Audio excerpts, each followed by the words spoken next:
Fatiha.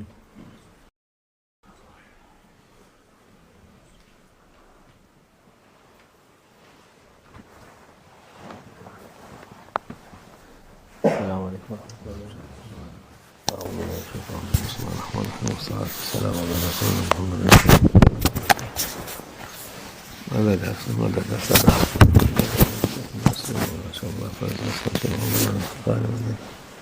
طريقتنا الصحبة والخير في الجميع. بسم الله الرحمن الرحيم والصلاة والسلام على محمد. Elhamdülillah bizim dünyada Allah'a şükür Şeyh'imizin hürmetine, bereketine. Alhamdulillah, we are thankful to Allah Almighty that for the sake of Mawlana Shaykh Nazim and for his barakah, İslam yayılıyor. Islam continues to spread.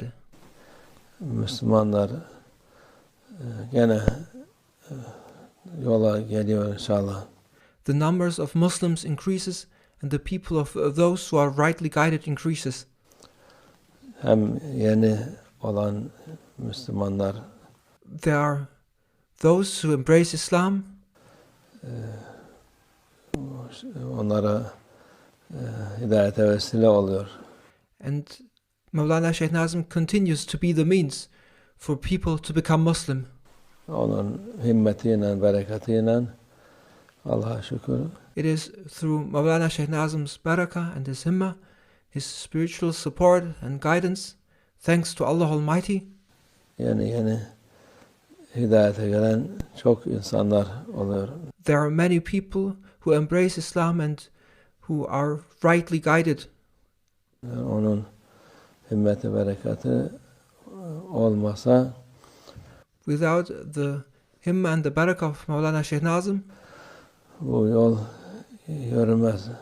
this way would not continue. O yol Allah yoludur. This way is the way of Allah Almighty.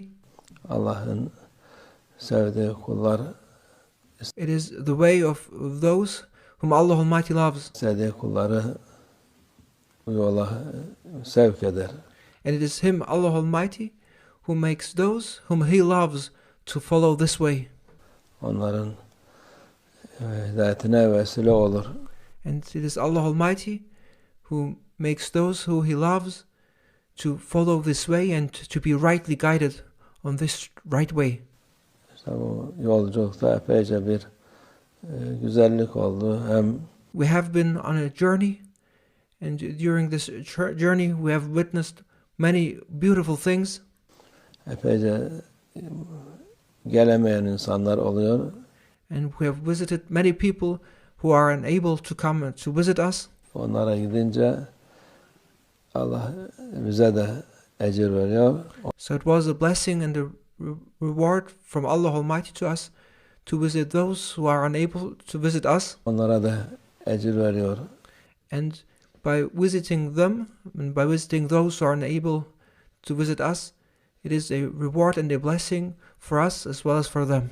Onlarla görüşmüş oluyoruz. Onlara da bize de ikimize, herkese manevi kuvvet oluyor. And by this coming together and speaking to those, it gives us spiritual strength both to us and to them. Manevi kuvvet olmasa zaten bir işe yaramaz.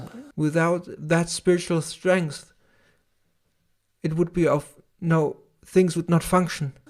Yolculuk turistik yolculuk değil, Allah rızası için olan. This journey was not a tour of tourists. Her şey Allah rızası için olması lazım. This journey was a journey for the sake of Allah Almighty, as everything should be for the sake of Allah Almighty. Bu da Allah rızası için olduğu için ecir güzel, büyük olur. And as we do things for the sake of Allah Almighty, and as this journey has been done for the sake of Allah Almighty, there will be great rewards and blessings in those things which we do for the sake of Allah Almighty. Her şey Allah rızası için, Allah'ın istediği yolda olmak içindir inşallah. And everything we do we do for the sake of Allah Almighty, and everything we do in order to follow the way of Allah Almighty.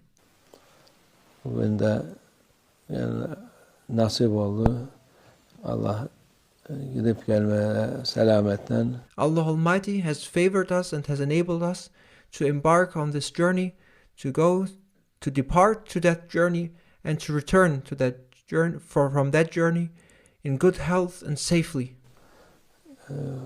Nasip oldu bize. And this has been a favor to us from Allah Almighty. Oradaki ihvanlarımıza, ahbaplarımıza, sevdiklerimize teşekkür ediyoruz. Allah razı olsun onlardan. And we would like to thank our fellow brothers and sisters, our friends and those who we love, who live there and who have prepared all those things, and we give thanks to them. İnşallah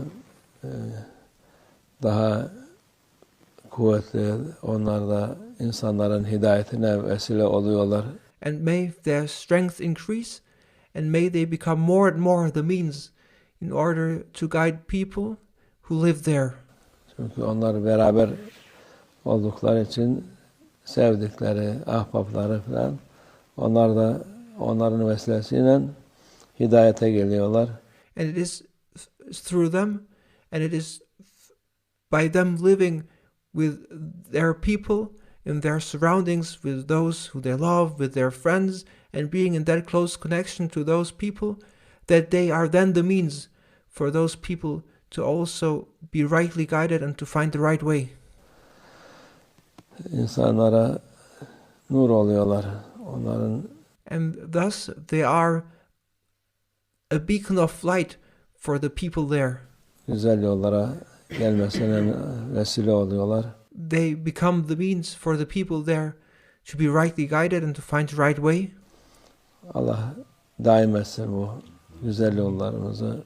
And may Allah Almighty make us to follow this beautiful way forever, and make us be steadfast on this way. Kuvvet versin. May Allah Almighty give us strength Şeytanın şerrinden muhafaza etsin inşallah. and protect us from the evil of shaitan. Çünkü ahir zamanda yaşıyoruz. Fitneler çok.